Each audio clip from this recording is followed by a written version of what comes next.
आत्मी भाइयों, सादर प्रणाम।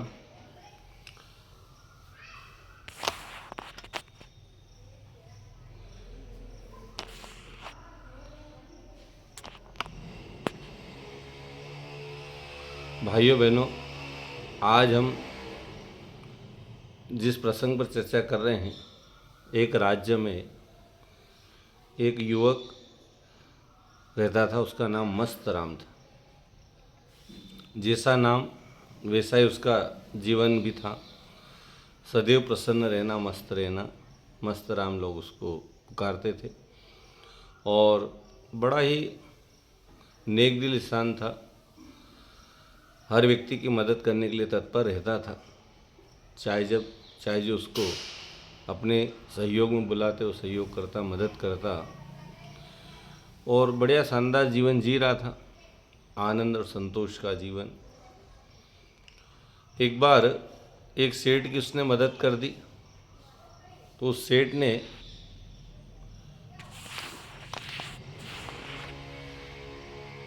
ने जो है उसका सहयोग किया और कहा, भाई क्या चाहते हो? उसने कहा कि भाई यदि कुछ देना ही चाहते हो तो सेठ जी ऐसा करो, मदद के बदले ऐसे तो मैं लेता नहीं, फिर भी आपका मन है देने का, तो आप एक काम करो, आप मुझे अपने जैसे जो कपड़े हैं ऐसी एक पोशाक बनवा दो। मजाक मजाक में बोल दिया उसने। सेठ भी गंभीर थे। उन्होंने कहा, भाई इसने मदद की है तो उसको ठीक है, कोई बड़ा काम तो ही नहीं कपड़े बनाना। तो सेठ ने उसको शानदार पोशाक बनाकर दे दी। घर गया, स्नान किया, अच्छे से कपड़े पहने। अब वो सेठ जैसे कपड़े थे, उसको लगा कि भाई अब तो बढ़िया हो गया काम।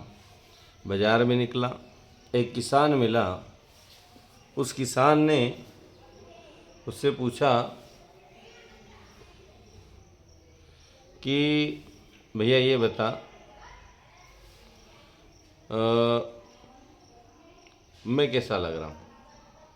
किसान ने कहा, भाई तुम तो बड़े सेठ जैसे लग रहे हो और बढ़िया पोशाक पहन ली, अब तो सेठ ही लग रहे हो।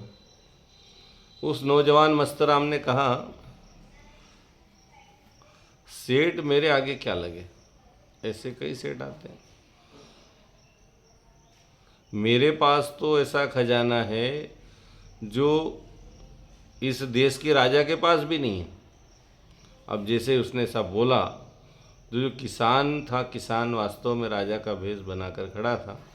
जैसे कहा उसने 3 ताली बजाई, 3 सिपाही वहाँ आ गए और उसने पकड़ लिया उसको। मस्तराम को पकड़ के ले गए अपने दरबार में। अब दरबार में, राजा के दरबार में गया तो अब उसको दरबार में ले जाके कब लाना शुरू किया, भाई बता कहाँ है तेरा खजाना? तूने बोला था नहीं कि मेरा राजा से भी बड़ा खजाना मेरे पास है, तो बता कहाँ है, रखा कहाँ रखा है? उसने कहा कि खजाना तो है मेरे पास। उन्होंने कहा जल्दी बता। वो नहीं बता पाया। तो उन्होंने कहा, भाई बता नहीं तो फिर तेरे कोड़े पड़ेंगे। जैसे ही उन्होंने कहा कोड़े पड़ेंगे राजा ने, और वो हंसने लगा, जोर जोर से हंसने लगा। राजा ने कहा, मूर्ख आदमी, भला तेरे को हम कह रहे हैं कि कोड़े पड़ेंगे तब भी नहीं बता रहा और हंस रहा है। मार के डर से तो अच्छे अच्छे बोल पाते, तेरे को क्या हो गया, बता खजाना कहाँ है? उन्होंने कहा, साहब खजाना तो है मेरे पास और वास्तव में आपसे भी बड़ा खजाना है, पर मेरे पास जो खजाना है वो धन का नहीं है, मन का है। और मन रुपए खजाने में मैंने 2 चीज़ें जो है उत्साह और उमंग भर रखी है। 2 जेब हैं उसके, उत्साह उमंग के। और उस उत्साह उमंग के खजाने में, खजाने की उस जेब में 2 चीज़ें भरी रहती है हमेशा, जिसका नाम है संतोष और प्रसन्नता। अब बताइए महाराज, आपके पास ऐसा कौन सा खजाना है जो संतोष से बढ़कर हो, प्रसन्नता से बढ़कर हो। आपके पास इतने महल है, धन संपदा है, साधन है, सुविधाएं हैं, नौकर है, चाकर है, सेवक है, दास है, दासियां हैं और 56 प्रकार का भोग है।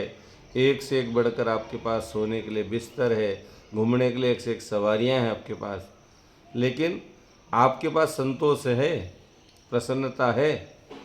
राजा ने कहा नहीं, वास्तव में सबसे असली खजाना, बड़ा खजाना तो तेरे पास।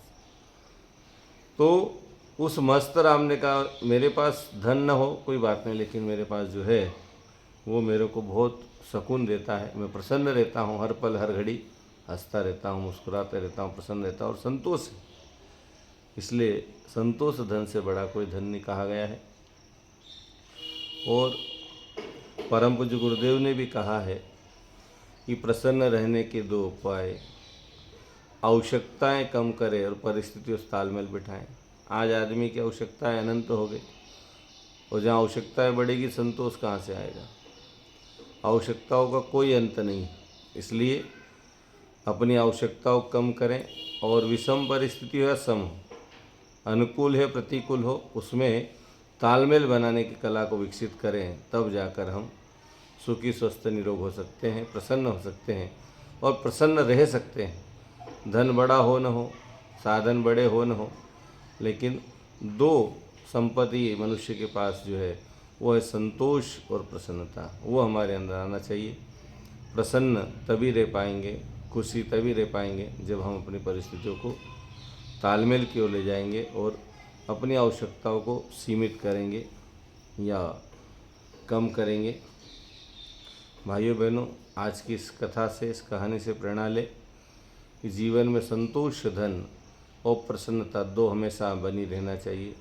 सुख दुख, परिस्थितियाँ, विपन्नताएं, संपन्नताएं सब आती और जाती रहेगी, लेकिन ये 2 चीज़ जिसके पास है वो सदैव प्रसन्न रह सकता है, जीवन का आनंद ले सकता है। ओम शांति।